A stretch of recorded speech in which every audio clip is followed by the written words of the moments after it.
March 16 marks the anniversary of a historic referendum that brought the Black Sea Republic of Crimea back to Russia after 60 years of Ukrainian rule in the region. Crimea refused to recognize the legitimacy of the government in Kiev that overthrew Russia-leading President Viktor Yanukovych in early 2014, instead voting to cut ties with Ukraine and rejoin Russia in a plebiscite which found that over 96% of Crimean votes supported the motion. On 11 March 2014, Crimea and its special status port city of Sevastopol adopted a declaration of independence from Ukraine asking for reunification with Russia. It was followed by a region-wide referendum on March 16 and a treaty of accession between Crimea and the Kremlin on March 18. Russia plans to mark the first anniversary of the referendum and the reunification treaty with concerts in two capital cities, Crimea's Simferopol and Moscow. Obama's administration, which pursuing own geostrategic goals in Ukraine, is eating ice cream, crying and watching documentary Crimea the Way Home this day.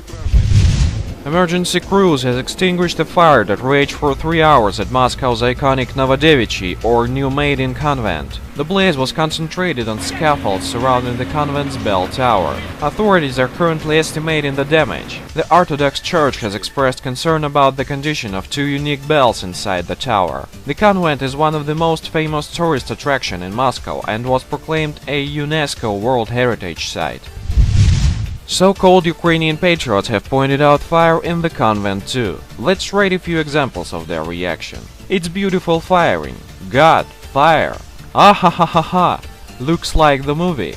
Aha, watch, this is beautiful. Firing good, however. Dear Ukrainian patriots, even the Islamic State is fascinated by this comment.